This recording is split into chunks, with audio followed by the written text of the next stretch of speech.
Glória a Deus, amém, queridos, boa noite a todos. Lembrando também que no final desse mês, dia 28, sábado, e dia 29, domingo, teremos aí a comemoração do 29º aniversário da nossa comunidade. Então, estamos convocando aí a igreja para estar conosco, né? Vela, vamos ver, trazer essa galera aí também, aí, vamos conversar aí, amém? Vamos ter também a ordenação diaconal do irmão Balbino, né, que está aí no processo aí para ser um pastor aqui na igreja também, e da Nilda, né? Então, a princípio, vão se tornar aí diáconos em nome de Jesus, amém, queridos? Glória a Deus. Então vamos lá, quero ler com vocês Apocalipse, capítulo 2, do versículo 8 ao versículo 11, Apocalipse, capítulo 2, de 8 a 11, vamos dar continuidade aí às ministrações deste mês de outubro. Então acompanhe comigo, se você estiver sem Bíblia, pode acompanhar aqui no telão também. Então diz assim a palavra de Deus: E ao anjo da igreja em Esmirna escreve: Isto diz o primeiro e o último, que foi morto e reviveu. Conheço as tuas obras e tribulação e pobreza, mas tu és rico, e a blasfêmia dos que se dizem judeus e não o são, mas são a sinagoga de Satanás. Nada temas das coisas que hás de padecer. Eis que o diabo lançará alguns de vós na prisão, para que sejais tentados, e tereis uma tribulação de 10 dias. Sê fiel até a morte, e dar-te-ei a coroa da vida. Quem tem ouvidos, ouça o que o Espírito diz às igrejas. O que vencer, não receberá o dano da segunda morte. Amém? Bem, queridos, o tema da mensagem dessa noite é suportando a pressão ou perseverando na tribulação.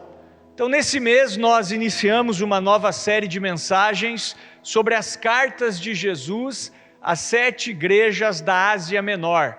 E hoje nós vamos meditar na segunda carta, que foi endereçada a uma igreja localizada na cidade de Esmirna. E antes de expor o texto para vocês, eu quero dizer que essa é uma passagem muito sugestiva e atual, uma mensagem para os nossos dias, pois existe um período de grande tribulação que está para vir sobre todo o mundo e nós precisamos estar preparados. Então eu peço que você abra aí o teu coração e deixe o Espírito Santo ministrar você através da sua palavra nessa noite, amém? Para introduzir o assunto, eu quero rever algumas coisas com vocês, relembrar aqueles que já estiveram aqui semana passada e aqueles que estão hoje aqui, né, e vão acompanhar essa mensagem aqui para que possam se localizar. Então eu quero dizer que nós estamos estudando a primeira parte do livro de Apocalipse, e a palavra Apocalipse significa revelação. Se você abrir a sua Bíblia em Apocalipse capítulo 1, versículo 1, a primeira palavra que aparece é revelação de Jesus Cristo.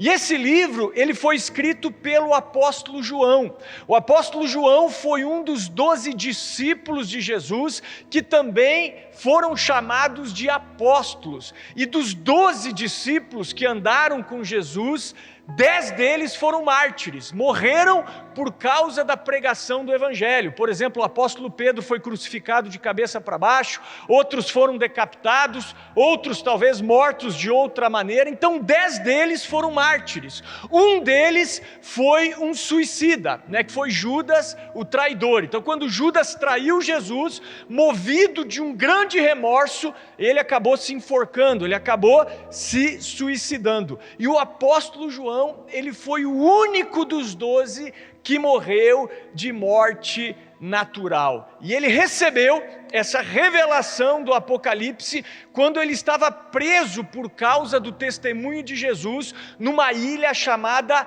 Pátimos. E essa revelação foi uma revelação do Senhor para as 7 igrejas da Ásia Menor. Essa região da Ásia Menor é onde hoje se encontra o país da Turquia, tá? É importante falar isso, porque hoje quando nós pensamos em Ásia, nós pensamos na China, nós pensamos no Japão, nós pensamos na Coreia do Norte, na Coreia do Sul, mas naquela época existia a Ásia Menor. A Ásia Menor era uma província conhecida como a província da Galácia, formada por várias cidades. Entre essas cidades estava a cidade de Éfeso, que nós estudamos semana passada, e estava também a cidade de Esmirna. Então essa região é onde hoje se encontra o país da Turquia. Hoje a Turquia pega uma parte do continente europeu e também uma parte do Oriente Médio. Então o Apocalipse foi endereçado para essas 7 igrejas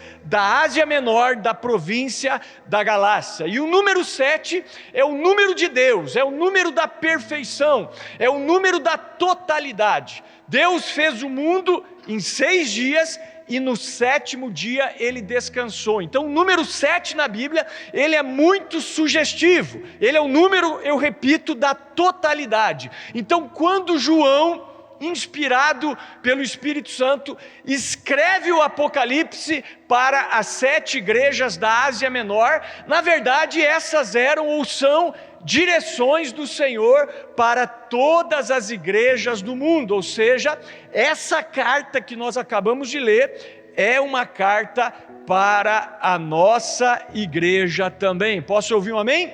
Então esse texto que nós lemos, como eu falei, ele foi escrito a princípio para a igreja da cidade de Esmirna. Um detalhe interessante é que essa cidade existe até hoje. Se você pesquisar, Esmirna existe até hoje.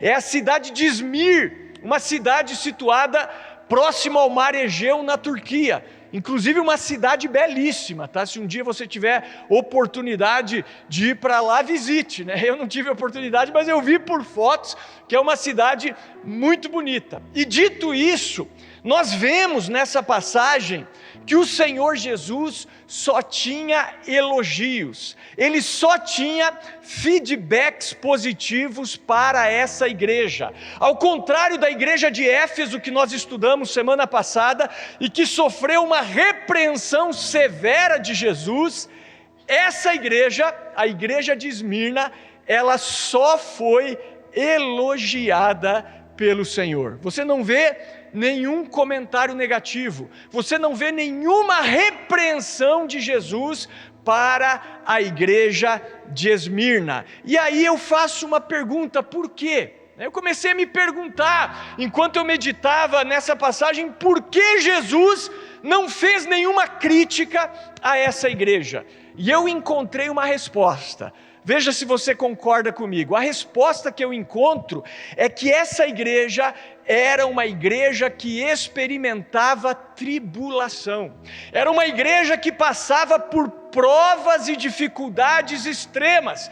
Tribulação tamanha que muitos foram presos por causa do evangelho e outros foram mortos por causa do evangelho. Inclusive o versículo 10 diz: "Sê fiel até a morte e dar-te-ei a coroa da vida". Então esse é o tema principal da carta: como ser um cristão fiel até a morte. Esse é o tema principal. Então preste atenção, numa igreja que sofre perseguição, onde as coisas não são fáceis, onde as pessoas, por serem fiéis a Deus, podem morrer, não há espaço para cristãos nominais, não há espaço para consumidores evangélicos, não há espaço para pessoas que flertam com o mundo. Vocês entendem?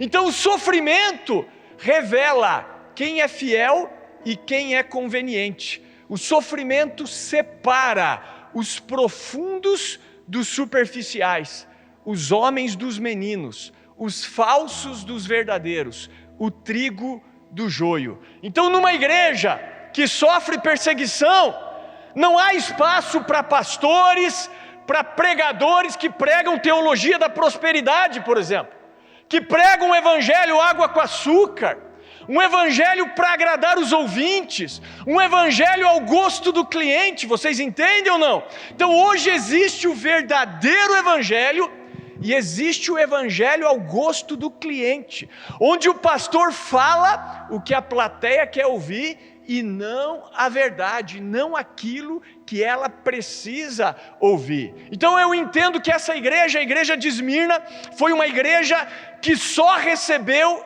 elogios do Senhor, porque era uma igreja formada de cristãos verdadeiros, que tinham o Senhor e o seu reino como prioridade nas suas vidas. Quando Jesus diz assim, ser fiel até a morte e dar-te-ei a coroa da vida, não é simplesmente assim no sentido de, olha, persevere no Senhor até o final da sua vida. Não é nesse sentido. É no sentido de que, se for preciso, nós precisamos estar prontos para morrer pelo Senhor Jesus. É isso que Jesus está dizendo. Ser fiel até a morte. Se for preciso, morra pelo testemunho do Senhor Jesus Cristo. Vocês estão me entendendo? Agora imagine, vamos pensar, vamos fazer aqui, digamos assim, uma analogia, né? Imagine que hoje pode ser o último dia da sua vida. Você pode sair daqui, ser preso e decapitado, digamos assim, por crer e confessar Jesus como Senhor da sua vida. Imagine aí, que você pode correr esse risco de sair daqui, ser preso e decapitado pelo testemunho de Jesus. Como que você se comportaria sabendo disso?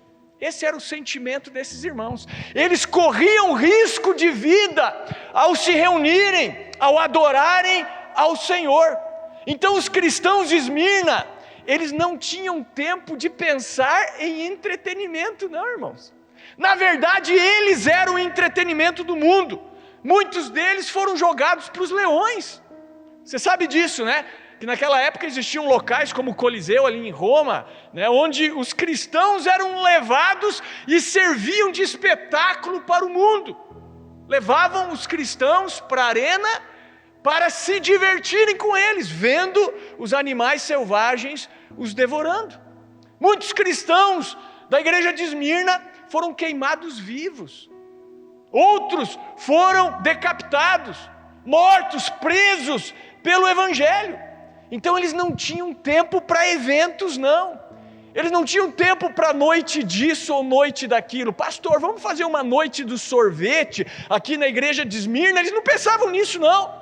Vamos fazer uma noite do amigo aqui na igreja de Esmirna? Não tinha tempo para esse tipo de coisa. Vamos fazer a noite do chocolate para atrair algumas pessoas para a igreja? Não dava. O pensamento deles era o seguinte: preciso me manter fiel, porque hoje pode ser o último dia da minha vida. Então eles não tinham tempo de ficar pensando em superficialidades, em besteirinhas, em mimimi. Eu fico imaginando a vida de oração dessa igreja, de jejum, a intensidade com que eles buscavam ao Senhor. Eu fico imaginando se eles guardavam mágoa e ofensa no coração deles. Com certeza não. Então essa era a contingência, era uma circunstância que fez da igreja de Esmirna uma igreja forte, robusta e rica espiritualmente. Vocês já devem ter ouvido algumas frases conhecidas, né? Uma delas que eu anotei aqui: mar calmo nunca fez bom marinheiro. Não é verdade? É verdade. Mar calmo nunca fez bom marinheiro. Então na igreja é a mesma coisa.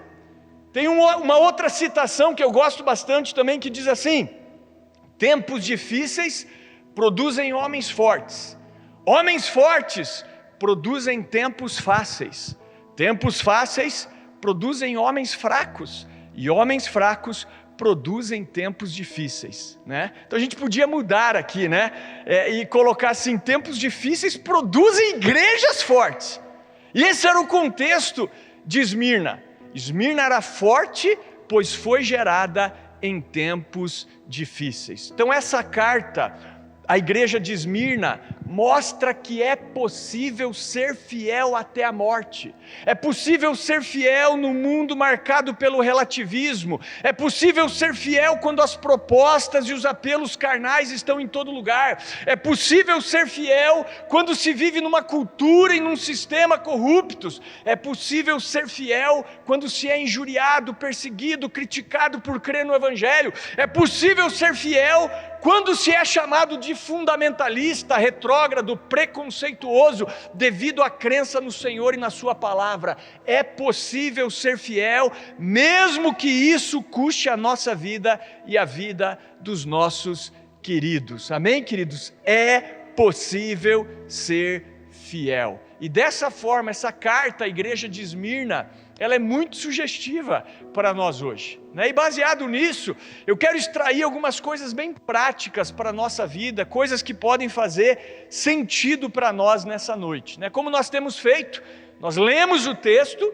nós explicamos o texto e nós aplicamos o texto. Então, assim que se prega. Primeiro você lê o texto, foi o que nós fizemos, explicamos o texto e agora vamos tentar aplicar esse texto à nossa vida e ao nosso contexto. E a primeira coisa que eu quero dizer para vocês é o seguinte: que Jesus não está indiferente aos seus sofrimentos. Posso ouvir um amém?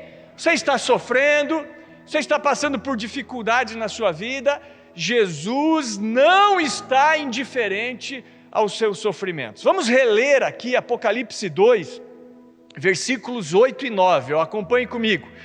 Diz assim: e ao anjo da igreja em Esmirna escreve, isso diz o primeiro e o último que foi morto e reviveu, ou seja, Jesus. Conheço as tuas obras e tribulação e pobreza, mas tu és rico. Vamos até aqui, conheço as tuas obras e tribulação. Então esse texto, ele começa mostrando que o Senhor conhece as nossas lutas, as nossas dores, as nossas dificuldades, as nossas tribulações. O Senhor não está indiferente aos nossos sofrimentos. Então, se você está passando por provas, dificuldades, por lutas de ordem física, financeira, profissional, familiar, espiritual, saiba, Deus conhece as tuas tribulações. Ele não te abandonou. Tem crente que pensa: o que está acontecendo? Eu estou sofrendo, como se o sofrimento não fizesse parte da vida do cristão. Saiba, Deus tem um propósito por trás de cada problema. Romanos capítulo 8, versículo 28, sabemos que todas as coisas contribuem para o bem daqueles que amam a Deus e daqueles que são chamados segundo o seu propósito. Sabemos que todas as coisas contribuem para o bem. Então lembre-se, Jesus nunca prometeu para os seus discípulos uma vida tranquila. Se você pensa que a vida cristã é tranquila, você caiu numa mentira. Essa é que é a verdade. Jesus nunca prometeu uma vida sem desafios, sem lutas, sem dificuldades. Pelo contrário, inclusive tem uma frase, só não me lembro aqui o autor, onde ele diz assim: Deus promete uma aterrissagem segura, mas não uma viagem tranquila. Então a aterrissagem é garantida, né? A nossa pátria está nos céus, mas a viagem daqui até lá é cheia de turbulências, irmãos. Essa é que é a verdade. Mas o importante é entender que Ele não está indiferente aos nossos sofrimentos, pelo contrário, Ele está conosco. Olha só uma citação de Isaías. Isaías, inspirado pelo Espírito Santo, disse assim: mas agora, assim diz o Senhor que te criou, ó Jacó, e que te formou, ó Israel, não temas, porque eu te remi, chamei-te pelo teu nome, tu és meu. Quando passares pelas águas, estarei contigo, e quando pelos rios, eles não te submergirão. Quando passares pelo fogo, não te queimarás, nem chama arderá em ti, porque eu sou o Senhor teu Deus, o Santo de Israel, o teu Salvador. Amém? Então não temas. Quando você passar pelas águas, Ele promete: eu vou estar com você. Os rios não vão te submergir. Quando você passar pelo fogo, chama alguma arderá sobre você. Por quê? Porque o Senhor está conosco. Então lembre-se disso. Jesus não está indiferente aos seus sofrimentos ou às suas tribulações. Amém? Então Deus permite as provas para quê? Para o nosso tratamento, para sermos aprovados. A aprovação não é para nos destruir, mas é para o nosso bem. Então, em outras palavras, Jesus está dizendo: eu estou atento a tudo aquilo que você está enfrentando. Continue, persevere, ainda que você morra por isso, eu estou com você. Amém? Nós já vamos falar um pouquinho mais sobre isso. Então, a primeira coisa que eu aprendo dessa passagem é isso: que Jesus, Ele não está indiferente aos nossos sofrimentos e às nossas tribulações.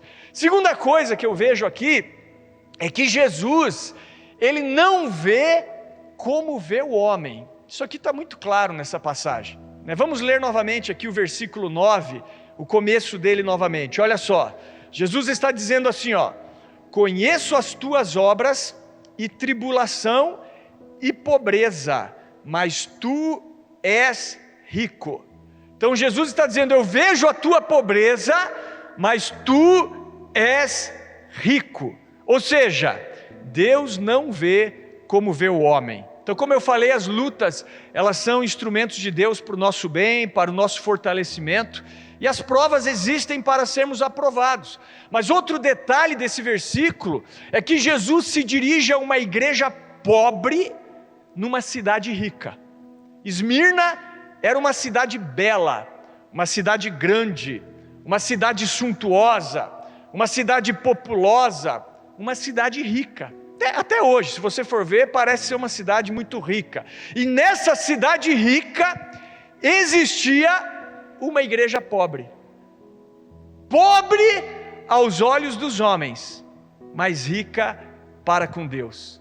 Então aqui nós vemos um princípio importante de uma maneira muito clara: que Deus não vê como vê o homem. Ou seja, a riqueza para Deus não está na quantidade de bens, de recursos financeiros que alguém possua, mas está na espiritualidade, está na vida realmente íntima, espiritual desse indivíduo ou dessa igreja. Inclusive nós vamos estudar mais para frente a carta à igreja de Laodiceia, e a igreja de Laodiceia é criticada exatamente pelo contrário, porque ela dizia ser rica, mas ela era pobre. Nós já vamos ver isso. E Jesus aconselha a igreja de Laodiceia a comprar colírio, para que eles vissem claramente. Jesus diz assim: aconselho-te que de mim compres colírio e unge os teus olhos para que você possa ver. É uma metáfora, onde Jesus está dizendo: ei, vocês não estão enxergando com os meus olhos. Vocês estão olhando para as coisas simplesmente de maneira humana, mas eu não vejo como vocês veem. E isso fica muito claro na Bíblia, né? Em 1 Samuel, por exemplo, quando o profeta Samuel, ele vai até a casa de Jessé, pai de Davi, ele vai lá para oferecer um sacrifício, e ele diz para Jessé: ó, reúne todos os teus filhos, porque eu vou ungir um dos teus filhos como futuro rei de Israel. E aí quando ele está ali na casa de Jessé, Jessé traz o filho mais velho dele, o primogênito, um homem chamado Eliabe, que pertencia ao exército de Israel, um camarada alto, forte, musculoso, né? Que realmente assim chamava atenção pela força, pela beleza. E Samuel, ele olha para o camarada e diz: certamente é esse, e já vai preparado para ungir ele. Na hora o Senhor fala assim: ei, não atentes para a sua aparência, nem para a sua grandeza, nem para a sua altura, porque eu o rejeitei. Porque o Senhor não vê como vê o homem vê o que está diante dos olhos, porém o Senhor vê o coração. O Senhor vê o coração. Então para o homem, a força está onde? Na aparência física, na musculatura do atleta. A grandeza e a riqueza estão na quantidade de bens que alguém possui. Mas na perspectiva de Deus não é bem assim. Uma igreja pobre, que fazia tudo com muita dificuldade, que enfrentava lutas severas, desafios, dificuldades extremas, ela é chamada de rica pelo Senhor. Amém, queridos? Eu mesmo confesso para vocês, quero abrir um parênteses aqui, eu já me perguntei, Senhor, por que algumas coisas são tão difíceis às vezes para nós aqui como igreja, né? Por exemplo, eu já conversei com pastores onde só o aluguel que os caras pagam dá talvez 3 vezes mais do que a nossa arrecadação mensal aqui, só de aluguel, entendeu? Fora todas as outras demandas da igreja, né? Então, já conversei com pastores de igreja onde só de som e de painel de LED os caras gastaram tipo R$500 mil, assim, coisa assim, né? Se eu tivesse R$500 mil hoje, nós temos uma multa na prefeitura que está em 400 mil, né? Enfim, então assim, a gente vê esse tipo de coisa. Eu ouvi pastor dizendo, nessa caixa de som aqui eu paguei o preço de um apartamento, nessa outra aqui o preço de outro apartamento. Eu já ouvi esse tipo de coisa e glória a Deus por isso, né? Que Deus continue abençoando. Às vezes eu pergunto, Deus, né? Quando que essa graça vai chegar? Mas voltando a esse texto, eu digo, peraí, Deus não vê como vê o homem.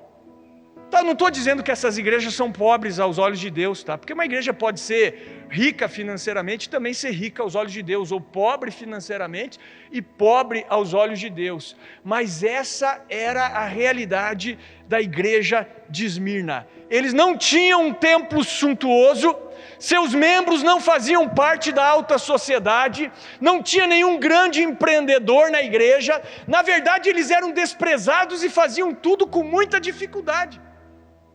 Mas eles são chamados de ricos pelo Senhor. Então presta atenção, querido. Ser cristão em Esmirna não era popular, irmãos. Não era.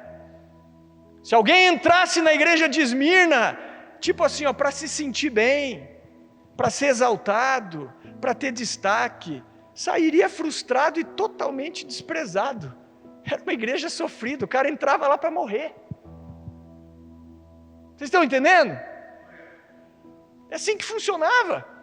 Por isso era uma igreja elogiada, uma igreja rica aos olhos de Deus, uma igreja robusta, forte espiritualmente. Agora vamos ver o contraste dessa igreja com a igreja de Laodiceia, que nós vamos estudar daqui a algumas semanas. Olha só, Apocalipse 3,17. Olha só o que Jesus disse para uma outra igreja.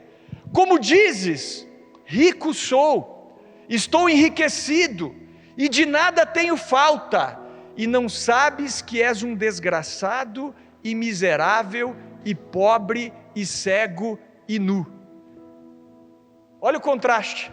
A igreja sofrida, a igreja pobre humanamente falando é chamada de rica, e a igreja rica, ela é chamada, olha só, não só de pobre, desgraçado, miserável, pobre, cego e nu. Sabe por quê? Porque quando as coisas estão muito boas para você, você cai no comodismo, irmão. É por isso que eu oro, Deus, não deixa mesmo. Não deixa as coisas serem fáceis para nós ou para mim, porque a tendência do ser humano, quando as coisas vão muito bem, é que você acabe relaxando na sua vida espiritual. Não é verdade? Então o que nós vemos? Igrejas pobres, humanamente falando, mas ricas aos olhos de Deus, e o contrário também é verdadeiro. Agora, baseado nisso, eu pergunto, e você, irmão? Estou falando de igreja, mas e você individualmente? Quem é você? Onde está o seu tesouro? Eu quero dizer para você que se o seu tesouro está aqui nessa terra, você vai se separar dele, mas se o seu tesouro está no céu, você se unirá a ele. E nós temos falado muito sobre isso, porque antigamente as pregações na igreja era para que você pensasse mais na eternidade e menos nesse mundo. Hoje muitas pregações na igreja é para que você pense mais nesse mundo e menos na eternidade. Ser bem sucedido hoje em algumas igrejas é você prosperar nessa terra, é você prosperar aqui. Os ministros que falam sobre isso têm auditórios lotados, essa é a verdade. Agora o nosso tesouro tem que estar no céu. Jesus falou sobre isso: não ajunteis tesouros na terra, onde a traça e a ferrugem tudo consomem, e onde os ladrões minam e roubam, mas ajuntai tesouros no céu, onde nem a traça nem a ferrugem consomem, e onde os ladrões não minam nem roubam, porque onde estiver o vosso tesouro, aí estará também o vosso coração. Pastor, mas eu quero prosperar. Simplesmente dê o seu melhor, seja excelente no que você faz. O cristão tem que ser excelente no que faz, ele vai prosperar. É assim que a gente entende. O cristão prospera porque faz o melhor, porque trabalha como se estivesse trabalhando para o Senhor. Minha esposa, quando entrou na antiga empresa dela, entrou num dos cargos mais baixos, agendamento. Não sei nem quanto tempo depois, não deu 3 anos, né? 2 anos depois ela estava na superintendência já, irmãos. Entendeu? 2 anos ela subiu vários degraus, estava na superintendência. Por quê? Porque faz o melhor. Chega antes, sai depois, trabalha com dedicação, trabalha como se estivesse trabalhando para o Senhor. Então o cristão tem que prosperar. Mas o nosso tesouro não está nas coisas desse mundo. Então Deus não vê como vê o homem. Posso ouvir um amém? Vocês estão assustados comigo, hein, irmãos? Pastor, você bate demais, irmãos. Eu quero uma igreja como a igreja de Esmirna. Não quero igreja de Éfeso, muito menos de Laodiceia aqui. Queremos ser uma igreja rica aos olhos do Senhor. Se não temos recursos humanos, temos que ter pelo menos os recursos espirituais. Amém? E para finalizar, terceiro ponto: não tenha uma visão romantizada da vida. Então é isso que esse texto explica. Esse texto mostra, em primeiro lugar, que Jesus não está indiferente aos nossos sofrimentos. Em segundo lugar, que Jesus, Deus, não vê como vê o homem. E em terceiro lugar, esse texto nos explica e nos ensina que nós não devemos ter uma visão romantizada da vida. Amém, queridos? Por que eu digo isso? Porque algumas pessoas, elas têm uma visão romantizada da vida. Tipo assim, como eu falei no início, eu vou ser cristão e tudo vai dar certo. Minha vida vai ser um mar de rosas. Agora eu posso descansar e repousar em berço esplêndido. Não, essa visão vai levar você à frustração em Deus. A igreja de Jesus na história nunca teve vida fácil, né? Jesus inclusive falou: no mundo vocês terão aflições, mas tenham de bom ânimo, eu venci o mundo. Assim como eu sofri, vocês também vão sofrer. Se me desprezaram, vão desprezar vocês. Se me perseguiram, vão perseguir vocês. Se me mataram, vão matar vocês. Jesus falou sobre isso, né? Então Jesus deixou claro que nós não podemos ter essa visão romantizada da vida. Na verdade, ele fez com que essa ideia caísse por terra rapidamente da vida dos seus discípulos. E eu quero dizer para vocês o seguinte, que o mundo odeia a verdadeira igreja do Senhor. O mundo odeia a verdadeira igreja, o mundo odeia. O mundo odeia. Inclusive o apóstolo João, ele falou: irmãos, não vos maravilheis se o mundo vos odeia. Por quê? Porque a igreja verdadeira expõe as obras infrutíferas das trevas, expõe o pecado do mundo. Então por isso que o mundo nos odeia. E quando Jesus diz assim, nesse texto aqui que nós lemos: conheço a tua tribulação, olha só, preste atenção, tribulação é ser esmagado. É como uma frase também conhecida, que eu gosto, que diz assim: as uvas precisam ser esmagadas para fazer vinho, os diamantes se formam sob pressão, olivais ou olivas são apertadas para fazer azeite. As sementes crescem na escuridão. Quando você se sentir esmagado, pressionado, apertado ou na escuridão, você está em um momento de transformação. Amém? Então é isso que esse texto nos ensina, que nós vamos passar por tribulação. O que acontecia nessa época aqui de Esmirna? Uma das coisas que aconteciam, que era muito comum, é que os imperadores da época, eles exigiam adoração. Então eles queriam ser adorados, né, como deuses. E os cristãos de Esmirna, por não adorarem o imperador como um deus, eles foram jogados. Por exemplo, isso é história mesmo, se você ler, 2.000 cristãos de Esmirna, eles foram jogados do Monte Pagos. Primeiro um grupo, se não me engano, de 1.200, e depois um grupo de 800 cristãos. Foram até o monte que tem ali na Turquia hoje, que é o Monte Pagos, e eles foram lançados dali para baixo. Simplesmente isso. Por quê? Porque não prestaram adoração ao imperador. E a gente vê aqui, né, Jesus falando, vocês vão sofrer tribulação de 10 dias, muitos de vocês vão ser presos. E além dessa tribulação, eles enfrentavam, como já dissemos, a pobreza. E eu repito que a força de uma igreja não está no seu orçamento, mas está na sua comunhão com Deus. Então, irmãos, olha, você não deve procurar uma igreja por causa da beleza, por causa da estrutura, por causa dos recursos, mas por causa da comunhão com Deus.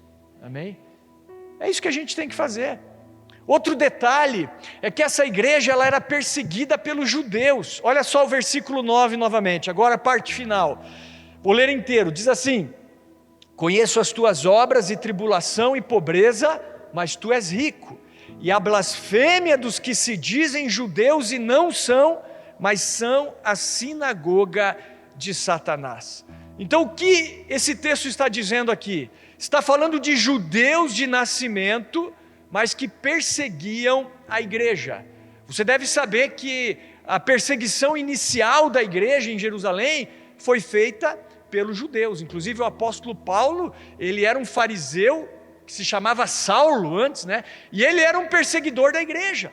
Então, apesar de nós termos um carinho, realmente nós temos um carinho pelo Israel físico, temos que orar por Israel, inclusive nesse momento de guerra, mas o que eu quero dizer para vocês é que o verdadeiro judeu, o verdadeiro descendente de Abraão, não é o que nasceu como descendência de Abraão, é o que é crente no Senhor Jesus. Nem todo descendente de Abraão, israelita de nascimento, é judeu aos olhos de Deus, vocês entendem? Isso está em Romanos 9, de 6 a 8. Ali diz que nem todo aquele que descende de Abraão é de fato um israelita. Por isso que Jesus está dizendo dos que se dizem judeus, mas não são, antes são sinagoga de Satanás. São judeus de nascimento, são descendentes de Abraão, são da linhagem do povo do Antigo Testamento, mas são inimigos de Deus. Porque quem não tem Jesus como Senhor da sua vida é inimigo de Deus. Amém, queridos? Então nós precisamos entender que o povo de Deus não é mais o judeu descendente de Abraão, é a igreja. Esse é o povo de Deus, esse é o verdadeiro judeu. Agora veja só o verso 10, para a gente já ir finalizando. Não temas ou nada temas das coisas que hás de padecer. Eis que o diabo lançará alguns de vós na prisão para que sejais tentados, e tereis uma tribulação de 10 dias. Ser fiel até a morte, e dar-te-ei a coroa da vida. Amém? Então aqui está falando de pessoas que seriam literalmente presas por causa do evangelho, e essa era a realidade, como eu falei, da igreja de Esmirna, e também a realidade de muitas igrejas hoje, tá, irmãos? Não sei se você sabe, mas no mundo aí existem igrejas que já sofrem uma perseguição severa, tá? No Brasil já existe uma perseguição sutil, né? Nós tivemos aí já pessoas presas, né, por defenderem uma posição delas, né, por serem conservadoras. Eu conheço pastores que foram processados por pregarem a palavra e também por pregarem contra algumas pautas progressistas, né? Ganharam o processo, tá? Mas a pergunta é até quando? Até quando nós vamos ganhar o processo, né? Então, nós precisamos estar preparados, porque, como eu falei, existe um período de grande tribulação que está para vir sobre a face da terra, e nós precisamos estar prontos, se preciso, para morrer pelo Senhor. Então essa carta, ela nos ensina que Deus não está indiferente ao nosso sofrimento, que a perspectiva de Deus é diferente da nossa, Ele não vê como vê o homem, e que nós não devemos ter uma visão romantizada da vida. Então, se você chegou aqui com essa ideia romantizada da vida, eu quero dizer que isso caia por terra da sua vida. A vida não é justa e a vida cristã é uma vida de sofrimentos. Se a sua vida com Cristo está tranquila, alguma coisa está errada. E por isso Jesus, ele nos orienta a sermos fiéis até a morte. Inclusive, o líder dessa igreja, pode ver que essa carta, todas essas cartas são endereçadas ao anjo da igreja. Eu já falei aqui que o anjo da igreja é o pastor da igreja, é o líder, é o bispo da igreja. E o bispo da igreja de Esmirna, ele se chamava Policarpo. E olha só, Policarpo, com 86 anos, foi queimado vivo. E enquanto ele queimava, ele louvava a Deus. Amém, irmãos? Leia a história de Policarpo de Esmirna. Era o bispo de Esmirna, foi um mártir do Senhor. E enquanto queimava, ele estava louvando o Senhor Jesus. Então, ser fiel até a morte. Irmão, sofrer por Cristo é um privilégio. Amém? Se você sofrer, por exemplo, por não negociar a palavra de Deus, é um privilégio. Pastor, fui expulso da faculdade porque eu me posicionei. Você vai receber galardão, pode ter certeza. Fiquei desempregado porque eu me posicionei. Vai receber galardão, fica feliz. Eu vou enfrentar sofrimentos por causa de Cristo. Entenda, isso é um privilégio. Isso é um privilégio. As pessoas dessa época entendiam isso como um grande privilégio. É por isso que o apóstolo Paulo, numa das suas cartas, ele diz assim: a nossa leve e momentânea tribulação produz em nós eterno peso de glória, sem nenhuma comparação. É isso que ele fala, a nossa leve e momentânea tribulação. Estudamos isso na Esbinge, Você já estudou as tribulações de Paulo? 5 vezes ele recebeu uma quarentena de açoites menos 1. Ele tinha mais de 100 marcas nas costas. 5 vezes ele foi açoitado com 39 chicotadas. 3 vezes foi açoitado com varas. Preso várias vezes. 1 vez ele foi apedrejado. 3 vezes sofreu um naufrágio. O navio que ele entrava, afundava. Então essa tribulação ele chama de leve e momentânea. E como que o apóstolo Paulo morreu? Se não me engano, decapitado em Roma. Tudo isso ele dizia, isso é leve, isso é momentâneo. Isso não pode se comparar ao eterno peso da glória que está por vir. Então não tenha medo. Jesus está andando entre os castiçais de ouro. Ele está no controle, Ele não está indiferente, Ele tem um propósito, Ele não nos prometeu uma vida fácil. Não tenha medo. Nós podemos sofrer o dano da primeira morte, mas se formos fiéis, não sofreremos o dano da segunda morte. Finalizo com o versículo 11. Quem tem ouvidos, ouça o que o Espírito diz às igrejas. O que vencer não receberá o dano da segunda morte. Amém? Então vamos imaginar que o Senhor não está falando com a igreja de Esmirna aqui, Ele está falando com a CCNJ, amém? Está falando com você, Então saiba, as pessoas podem matar um crente fisicamente, mas não podem matar alguém espiritualmente, e por isso que nós somos mais do que vencedores. Não é porque nós vamos vencer em todas as batalhas físicas aqui, mas é porque nós vamos vencer espiritualmente. Podem nos vencer nesse mundo, mas ninguém pode nos tirar a verdadeira vida, que é a vida espiritual. Amém, queridos? Quero convidar você a ficar de pé.